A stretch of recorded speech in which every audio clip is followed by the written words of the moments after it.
Hey there, today we're going to be talking about one thing and one thing only. That's a quick, easy guide to understanding crypto. My name's Kenner French.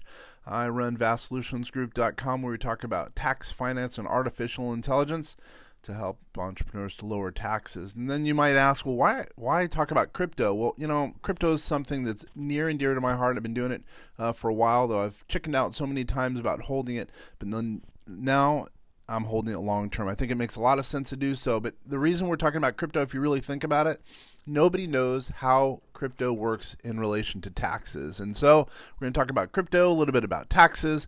This is going to be very educational, very, very helpful to someone who wants to get into the space, or maybe even someone who's been into the space of crypto. Now, crypto. It's what is it? It's a digital monetary system. That's really all it is.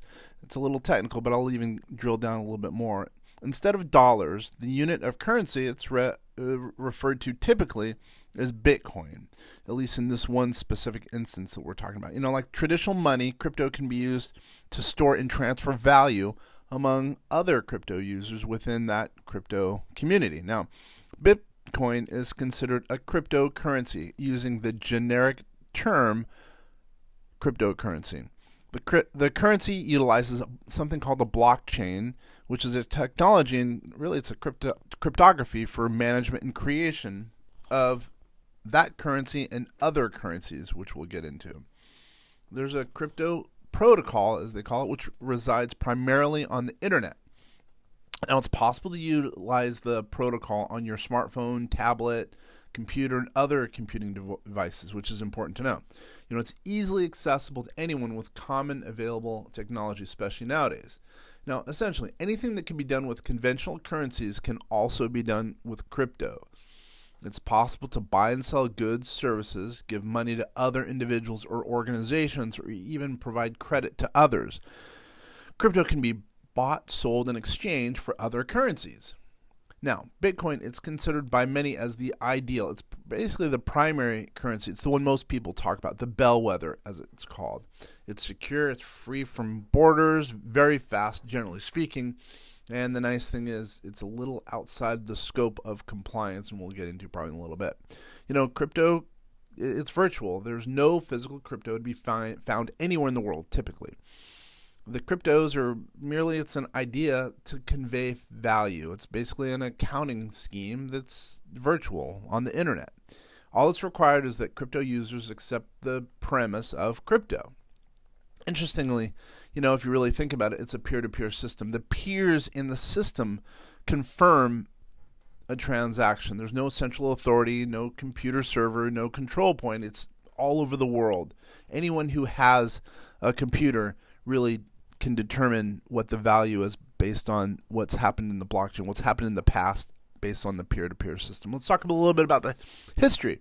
As with the founding of, let's say, Facebook, the history of crypto, it's a little fuzzy, but let's go to the high points. Let's touch on that. In 2008, someone named Satoshi Nakamoto, he published a paper. It was called Bitcoin, a peer-to-peer electronic cash system. To the best of anyone's knowledge, if I remember correctly, at least the author's name, it's an alias. We don't really know who Satoshi was. A couple people have come forth. We don't know if that person or those persons would be Satoshi in the end. It's even, actually, frankly, it's even been suggested based on some of the terminology in the white paper that a number of people wrote the article. Who knows? I can tell you, it's not the author of this guide, sadly. I wish it were, because I could tell you I wouldn't be talking to you. I'd be in the Bahamas right now. Totally kidding. The premise combined with the previous technologies and philosophies of hash cash and, B-money, the idea was to create electronic money system that was completely decentralized. But what caught on, Bitcoin and cryptocurrency in general, really Bitcoin really caught on early. The primary innovation was a global accounting process that would take place at that time every 10 minutes. This would allow the entire network of users to reach a consensus regarding the previous 10 minutes of transactions that occurred online worldwide. The advantage of this process is the elimination of users double spending their currency. So if you have a currency and within the 10 minutes you did another currency transaction, it would be a double spending. Previous attempts at electronic currency dealt with the double spending issue by clearing transactions through a centralized clearing system. This is considered at that time a weakness because a centralized location could be hacked, which is the problem in that case. So as we speak right now with cryptocurrency or Bitcoin in general, you can't hack it because there's so many different computers that are confirming a transaction. The actual crypto network, it was truly launched in 2009. It can be debated in 2008. The first issuance of cryptos, in this case Bitcoin, was 50 coins, as a matter of fact. The value of the coins was negotiated at that time by the users. The first notable transaction was 10,000 Bitcoin for 2 Papa John pizzas. It's kind of incredible to think about now. The transaction was indirect and did not include Papa John's as one of the involved parties. The first cryptos weren't worth very much whatsoever. And there's only been one significant exploited vulnerability. In 2010, 184 billion Bitcoins were created. The transaction was quickly noticed, reversed, and the flaw was removed from the system. So that couldn't happen now. That was, quite a while ago, and that wouldn't be able to happen now. But now, by the beginning of 2013, over 1,000 merchants were accepting cryptos as payment. Many charities also began accepting cryptos for donations. The Internet Archive gave employees the option to receive their salaries in the form of cryptos.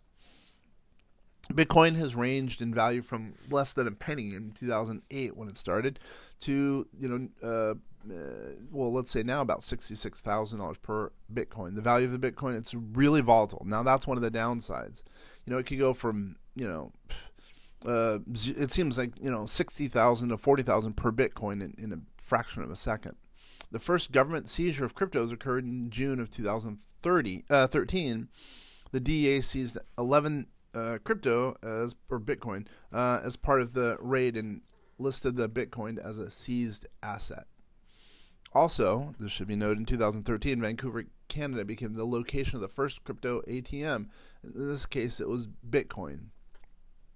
The ATM allowed the purchase of the cryptos. I met the guy who, as a matter of fact, who had that machine, and a number of others, as a matter of fact. Anyway, many larger companies are accepting cryptos. As a matter of fact, my company, vastsolutionsgroup.com, the company for which I work, we've been accepting crypto for many years, or specifically Bitcoin for many years. We gave some of our contract